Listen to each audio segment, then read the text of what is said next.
Welcome to Project Further. I'm April Omer. Project Further is a resource for the families of girls in youth soccer who have a desire to play the beautiful game at the highest of levels. I'm joined in the studio today by my amazing producer, Lo Ballard. And today we're going to talk about all things social. Hey, Lo. What's going on, Doc? More of the same. Hey, always. So we're back for another episode, and I'm really excited about this one because when it comes to social media, so many things in this landscape change every day. And we want to make sure that we are giving your take and some of my expertise on how to navigate the scope of social media. Now, I want to start with a question for you. Okay. Do you guys have social media? Let's start there. Absolutely. Absolutely we do. I mean, sometimes I wish we didn't, but we do, just like most families, I think, in the U.S. Yeah. Now, what is your initial stance on how you were okay with implementing social for your girls? Okay. So with my girls, their access to social media developed gradually. I mean, I think with Evan, my oldest daughter, who is 16 now, she really wasn't allowed to get, the social media accounts like, TikTok and, Instagram and all that until probably about a year, 2 years ago, something like that. It was pretty late compared to most of her friends. And that was obviously for safety reasons and because, I think kids out here today just have a lot to navigate in terms of that social realm. So we wanted to make sure she had the maturity, the self-awareness. She was self-assured enough to make good decisions, relatively good decisions as far as teenagers go. But of course, we policed her, frequently and still do. With London, sort of the same. So London is 13. She's about to be 14 next week. And so she has limited access to social media accounts, but London is really all about soccer. Evan tends to be more of my social girl. She knows what's going on. She knows what's trending. She knows all those things. London is more about soccer. What's going on at soccer, what's going on with, that kind of thing. So she came and said, hey, can I have a social media account? And my initial, response was, no, you don't need it. Why do you need it? She's like, well, I want to post my videos. I want to do those things like that. Yeah. And so I said, okay, well, if I can have access to it and police it frequently, then you can have a little bit of that. So her access has been very limited, mostly to things like Instagram. Now, when it comes to my accounts, I have my practice, I have businesses. And so my husband and I have had social media accounts more for that reason. Yeah. Not really for social reasons or anything like that. So that was how we initially kind of approached having access to social media in our family. We stay really busy. I mean, we're not people who stay on devices a lot, but we wanted to obviously be connected with the world for various reasons and give our kids a little bit of limited access as well, because regardless of what you think about it, that's the world we live in, and they're at some point going to have to learn how to navigate that. Right? Absolutely. Yeah. Now, I know for me and my experiences, I've had clients where they were underage and the parents, were them online. But even in those circumstances, sometimes, and I say this, experiences change how you speak. And sometimes the content wouldn't always come across as something a child would articulate. Right. And then you would have people saying, oh, this is not really their account. Like somebody's managing this. And it's like, one, yes, in all transparency, we monitor this account. And the reason I say, I would brief all of my clients about this is because, one, in today's age with social, there is a backup of everything that is posted, everything that is transcribed out.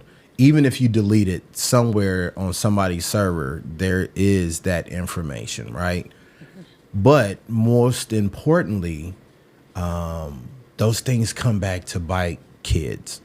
I've seen where people have had much success later in life in their career, and then people go back to days where their immaturity was not where it is today.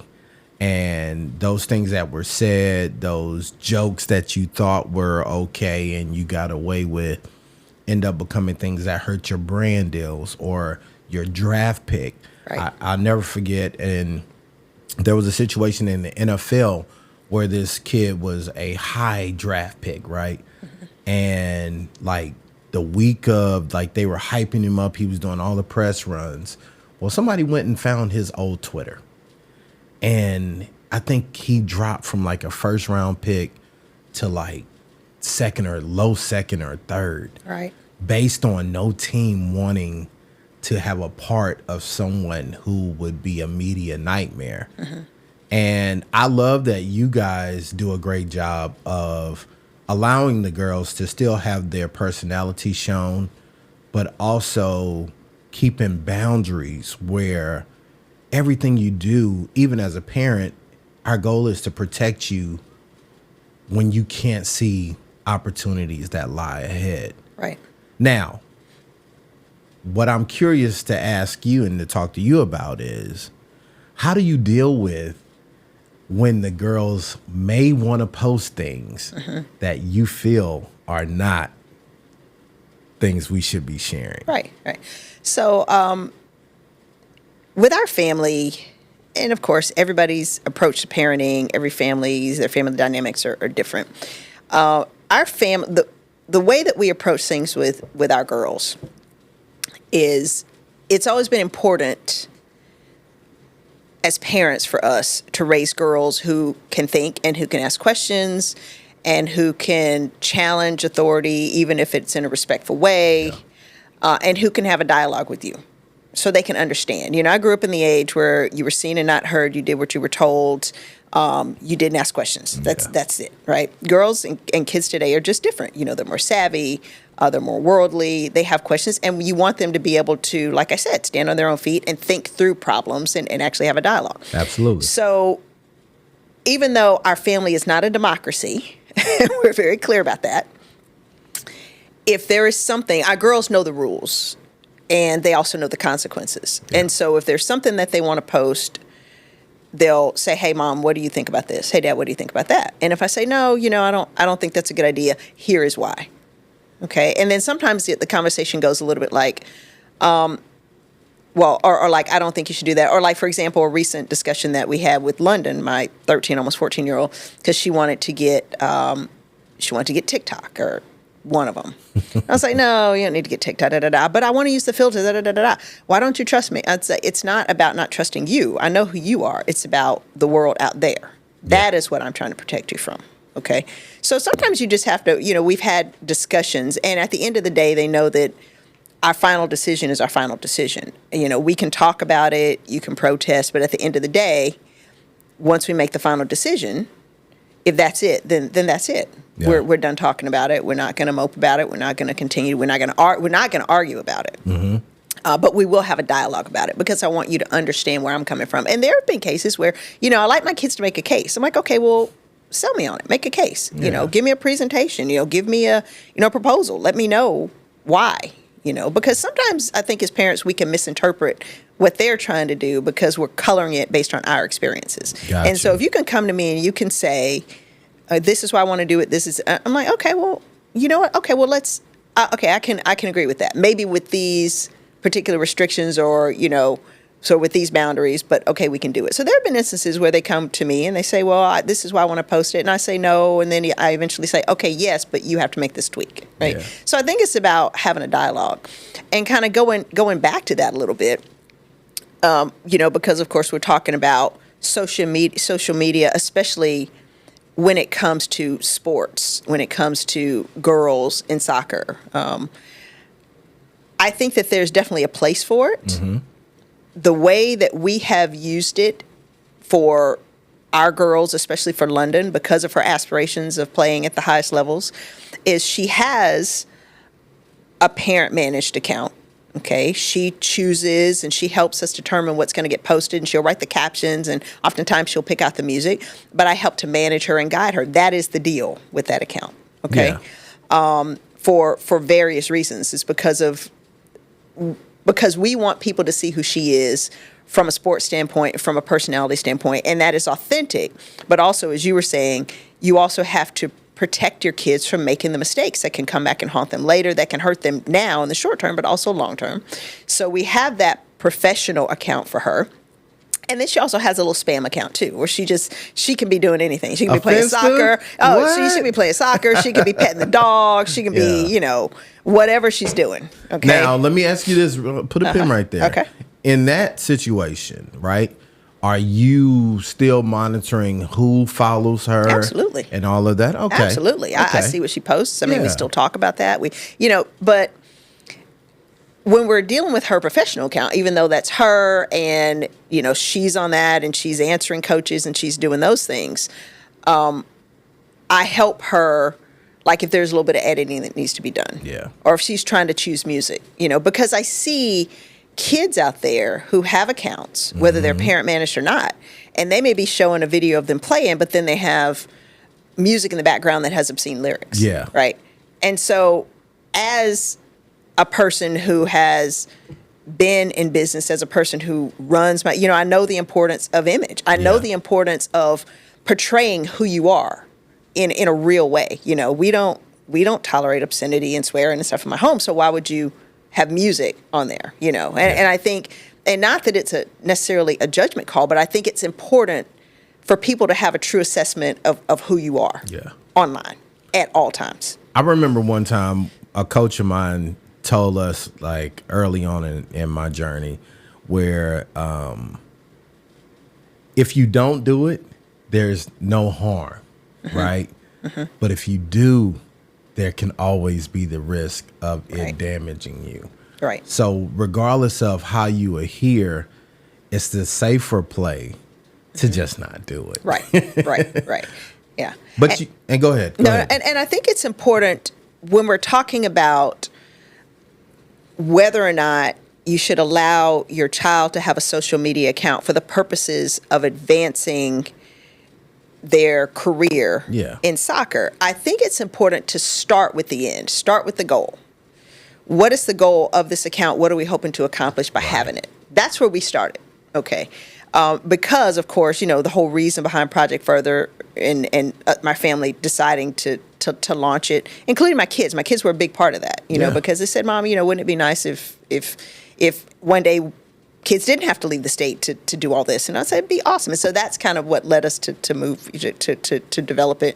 But the idea behind Project Further was to help increase awareness. Initially, it was increase awareness of our daughter, and then eventually led to let's increase awareness for all girls in youth soccer from places like this who want to go further. But we said, well, how can we do that? How can we get out of this small market and get sort of in the eyesight of people who can offer more opportunities, and we can make them aware of our girl and what she's doing and the fact that she has an excellent work ethic and she has a lot of potential and she loves the game and we're doing all these things. Well, let's get on social. Yeah. Okay. So that's what we want people to see, who she is and what she's doing and her ability and her potential and all that. So that was the end goal. Now, how do we get that? How do we accomplish that? Well, we need to post. We need to show what she's doing from a skill standpoint. We need to show her working hard when she's training, even on off days, even in the rain. We need to let them see her personality, right? Yep. She's fun and she's a hard worker and she's respectful. So let's show aspects of that. Let's post things that sort of show her philosophy. Yeah. So when she'll write captions, it's showing who she is, her philosophy, her love of the game, the fact that she'll, So that's, I think, what you have to focus on when you're deciding, first of all, do I allow my child to have an account? What do you hope to gain from it? Okay, perfect. Now, how do we get there? And also, I think it's important to consider whose eyes are you trying to catch, right? I think so many social media accounts out there now, whether they're kids or adults, they're more vanity accounts, right? They just want followers. They just want followers, and they want they want shares, and they want all these things and likes. Clout. They want clout. And for her, her fun account, she calls it her spam account. All her little friends are on there, and they're posting silly stuff, and they're being teenagers. Yeah. And it's fun and it's silly and all that. But then with this other account, it's still fun, but she isn't going for random. She's on the clock. She's on the clock, and she's not going for random followers. Results. She has coaches who follow her. She has college coaches who follow her. D1, D2, NAIA, junior college, they follow her, and they'll like her stuff, And so there's some that follow her that she's messaged. She'll send direct messages to if they follow her back, even if they can't respond. So there's a purpose, getting in front of those people, letting them watch her grow up, letting them watch her develop, letting them know where she is, what all the things that she's doing. She's working really hard to become that player. And so ideally, when the time comes and she is able to have a conversation with some of those coaches, they'll already know who she is. Okay. Now let's pivot right here because we're moving through this episode, and I love what we're discussing here. You said coaches are watching. And for us to be a resource and a tool, I want to make sure like we're ironing out these tips and these practices that parents can follow. Right. What should coaches be seeing on social that you've seen has yielded the best results? What should parents be posting with their kids? We've established the benefit of moderating and being involved of the managerial side. But let's talk about what the other side is seeing. Okay. So the first thing that we did, and I'm going to, like you said, we're going to walk through the process here, right, instead of jumping to the end. So because this is, I've been very open about the fact that this is all new territory for me and my family, right? I'm not big on social media. I kind of get on it every now and then, mostly for business things. So it was a new process. So the first thing I said, just like other things we talked about with Project Further, is where are we trying to go? Let me see kids who are doing what we're hoping to do. The girls that are on the U.S. Youth National Team, or they're in the pool, or they got invitations, the girls who are playing the highest level of soccer in big cities, those girls, the girls who post, hey, I just, I want to announce that I just, committed, got a verbal, I just verbally committed to this D1 school, whatever. Okay. We want to get to where they are. So let me follow those girls. Let me follow them. Let me follow those teams, because clearly those are high level teams. If you're a very high level team and you have lots of kids who are getting invitations to the U.S. Youth National Team camps and who are going to the biggest, best schools, let me follow those teams. Let me see what they're doing. Let me see what they're posting. Let me see the types of things, the type of content. Let me look at that. So that was the first thing that London and I did. Is we said, well, okay, let's look at some of these older girls. Let's see what they're doing. Okay, we see what they're doing. We see the types of videos they're doing. We see the types of editing. Now let's start doing some of that. Yeah. Okay, so that's what we initially did. And that is also, that and research and some of the groups that I'm in has helped us to figure out the types of videos that we need to be putting out there to attract the attention of coaches and people, that the types of followers that we want. Okay, the other thing is understanding that when you have a very busy coach, you have a few seconds to catch their attention. So you want to post something that is provocative, something that, whether it's, a combination of skills or moves or speed of play, something that is a skill that is important when it comes to playing at the highest level. Something where they're going to be like, oh, well, let me watch this for a second and see what this kid is about. And so you want to do that as well, but you want to really get that sort of that grab their attention in the first couple of seconds, so that they don't have to watch the whole video. Okay, so those are some of the things that we learned along the way. You don't want to do a super long video, not if you're trying to capture the attention of a coach specifically. Now there's some, if you look at London's account, there's some really, really brief videos showing either her in a game, actual game scenarios, so they can see her moves, her technical ability, but also her decision-making ability. Those are things that we've talked about, soccer IQ, things that are important. We want to make sure that her profile really shows who she is. You want to put all the important stuff. This is her age. This is her height, her weight. This is where she plays. She's playing for this level, right? Yeah. That type of thing. So they can kind of glance at it. Okay, boom, this is a girl who's already playing high-level soccer. Let me see if that correlates to what I'm seeing here on the screen during the game. And then there are other times that you can see, like, okay, she's working. She's not just doing games. You see she's working. You see she's traveling. So they can get an idea about how invested she is in the process. And also, as a family, how invested we are in the process. So those are all things that we know are important to coaches, okay, across the board, no matter your sport. You want a child who is obviously, or a player who is skilled, who is committed, who is coachable, right? And so those are the things that we're trying to portray in the videos to form an overall picture of who she is, not just her skill. Because you can have a child or a player who's very skilled and you can't coach them. Yeah. You know, they know everything, right? Or they're disrespectful to their parents. Like, who wants to coach that? So we show all aspects of that because we know that that is what coaches are looking for. And it's not like we're manufacturing it. You know, some coaches may be looking for different things, and, you know, some coaches aren't looking for wingers. They aren't looking for strikers. So if we're showing videos of her shooting, her crossing the ball, that's what wingers and strikers do. If you're a coach and that's not what you're looking for, then you're probably going to swipe, and that's okay. We just want to show you what she does and how good she is with it and who she is, okay? I love that. And I think those are great tips because, you know, for someone coming into content that doesn't have a background in it, I think these are very great, clear steps to take. Like focusing on their skill set, right? Their personality, how they interact as a kid, because most of these players are going to be under collegiate age anyway. And I think the more you can do that consistently, in ways that are fun, exciting. You and I talked about it, and I'm not going to give our strategy all the way away, but there are things that go into, like, what are some of their traditions and routines?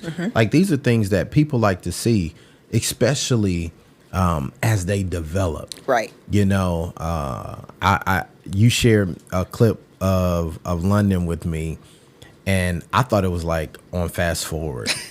And you were like, no, she's really that quick. And I'm like, there's no way she is running this. Like, she just can run laps around these players. And her ball control is amazing. But like those things like that, like if I was a coach, instantly, I'm like, oh, she's got power, speed, and finesse. Right. Let me follow this trajectory and see where it goes from there. Right. Now, I don't know if this is something we get into today because we really are just gearing you guys on how social media can play a role and does play a role, and like how to start implementing this into your kids' life and into their journey. But I want to, maybe we'll get into another episode where we discuss, once you've established the pipeline of content, Right. the doors that open afterwards, because you guys are seeing that. Right. But all opportunities are not the right opportunities. Very true. And we're going to talk about that in an upcoming episode. But I want to always leave. You can recap some of the things you said today, but you know I like to get 3 tips for parents on how to implement social in a great way for their student athlete. Okay. I think the first tip is start at the end. Think about what it is you hope to accomplish. What are your child's goals? If their goal is to play soccer in college, for example, find out what the kids who are doing that, the kids who have accomplished that, what are they doing? What are they posting? How are they posting? And sort of take an inventory, because you can get a mishmash of things out there. So take an inventory of that. So start at the end. Figure out where you want to go with this. That's the first tip. The second tip is, when you decide what to post, it needs to be provocative and eye-catching. It needs to be quick, very brief, and it doesn't have to be perfect. Okay, I think that's important, because sometimes on social media you see kids who are just pristine all the time. Every time they shoot, they make the goal. Every time they make the pass, it's perfect. Yeah. What's also important to coaches is to see how they react when they make a mistake. I posted videos of London to where she made a pass and it got intercepted.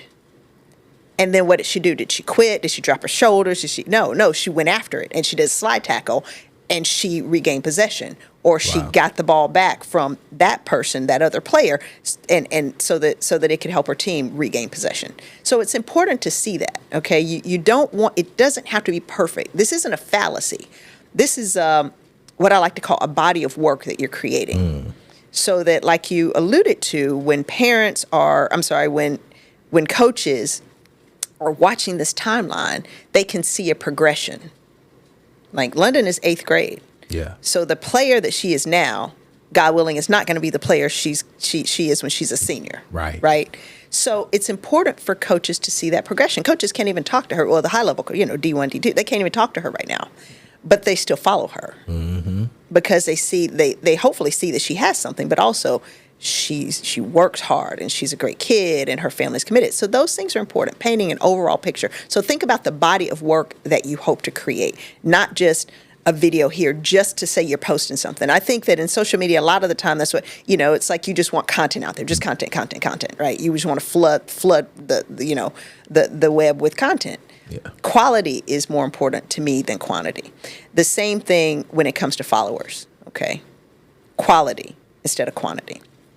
I like that. And I want to say something that I've heard you mention before. And you just made a great tip about, D1 coaches can't have contact with these student athletes. So should we be sending videos to coaches? And if so, what is that, real briefly, what is that boundary before it becomes something that will get you in trouble or something that will, keep you safe? Right. And so, I think that you should. If you're on social media and a coach follows you, then you can message them. Yeah. Okay. It's not a problem unless they initiate contact with you. Got you. Okay. So there are coaches of all levels who follow London. And so we'll send them videos because we want to make sure they saw it on our page. So I'm going to send it to you directly because I'm trying to initiate contact and start to build a relationship with those coaches. Let them know that I'm interested enough in your program to specifically send you what I did. Okay. And it may go something like, hey, coach, I was in Texas at a showcase, at a GA showcase this past weekend. Here's what happened. And it may be 10 seconds. And say, hey, good luck with your match against whatever university next week. Yeah. Okay. So that lets them know that you're invested, you're really interested in their program. You're not just sort of sending it sort of a spam message to that coach. But and you'll have, I've had D1 coaches who will like the message or who will thumbs up the message. I've had coaches who can contact, who have, every time she sends a message, they'll have a whole discussion with her. Yeah. Hey, London, we really love that. This in particular. I like the way you did that. And, so many players are afraid to take on defenders, but you did this and you did that. That's amazing. And sort of getting off topic a little bit. But we've even had a coach who I think didn't quite realize how young she was. And so it was perfectly fine for them to talk because I think it was an NAIA coach. Perfectly fine for them to talk. But he actually invited her. He's like, hey, this season, I'd love to have you and your family come out. And your family and you can sit in the pregame meeting with the team. You can walk out of the tunnel with the team, sit on the bench during the game with the team during the match, Yeah. and we can take you on a tour of the school.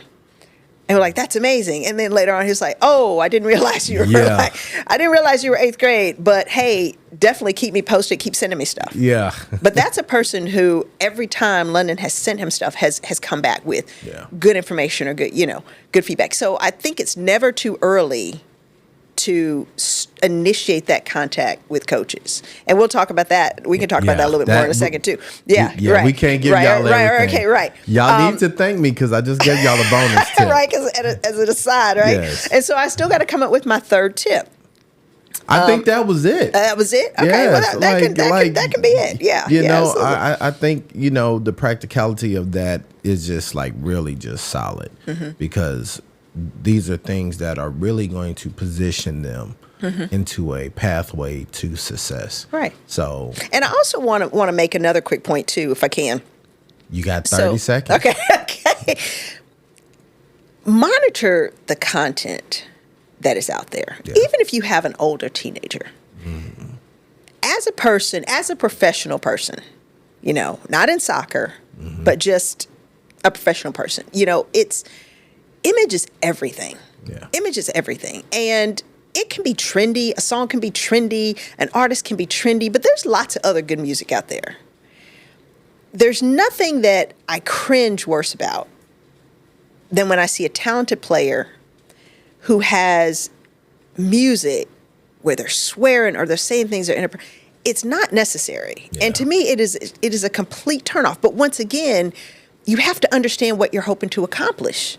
If you just want to be trendy and you want to put stuff out there because all the teenagers are doing it and, oh, yeah, I happen to play soccer, then that's very different from being intentional. There's that word again, being intentional about what you're trying to build and what you're trying to accomplish.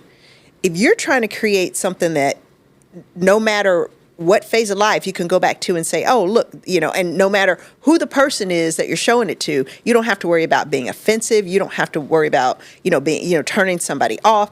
Then choose music that is appropriate. Not with the swearing, not with the, you know, the inappropriate content. There is nothing worse, especially, and I see young teenagers, sometimes children, who will post stuff that is completely, they shouldn't even know the song. They shouldn't even be listening to it. Because to me, it's a distraction. And if you have a child and a family who is so invested in helping their daughter go further, you don't want any distractions. You don't want anything taken away from their ability and their skill. Because at the end of the day, the background music is background. It should not be the focus of the video. You know, it's just something that kind of helps get you excited when you're watching it. But you have to keep in mind the child has to be the focus. So just be conscientious about that, I think. It's just, I can't overstate that enough. I mean, it's just important, I think. I'll say this as we wrap. There's two, and this may be another episode as well. There's a difference between warming up to brands versus like coaches or clients, right? Because what schools and coaches want is not flair. They want performance and skill set. And discipline. Brands will like whatever sells a product. So if you are using the bad music or you're doing the images stuff that's really edgy, you could get more brand deals. But that doesn't mean people are going to want to coach you. But we're going to talk about that in another episode. And I think that that's an important distinction. I know I got like 2 seconds now, right? I think that's an important distinction because I do think in this social media age, kids get caught up in branding, in the brand. You know, they want to be the next rock star. Well, you're not going to be the next Ronaldo, Neymar, Messi. You know, you're not going to be the next, you know, Kevin Sullivan if you don't have the skills. If you don't have the skills. So you can be edgy and you can be flashy and you can have the, you know, all the gear and you can be fly or whatever the kids are saying right now. They don't say that anymore. They got drip. They got drip, right? You can have all the drip. Yeah. But if you don't have the skills, then it's going nowhere, right? Absolutely. So start with, and that's why we always talk about development. Focus on what's going to get you the skills and the development so you can become the player, the best player that you can be. And then after that, then you'll have options in terms of drip and in terms of brand, right? Absolutely. Okay, there you go. And listen, we are not trying to take all the fun out of the journey. We just want you to be going further. Further, always further. Yeah, so since that's the case, go ahead and take us out, Doc. All right. As always, keep pushing, keep striving, always, always further. We'll see you next time.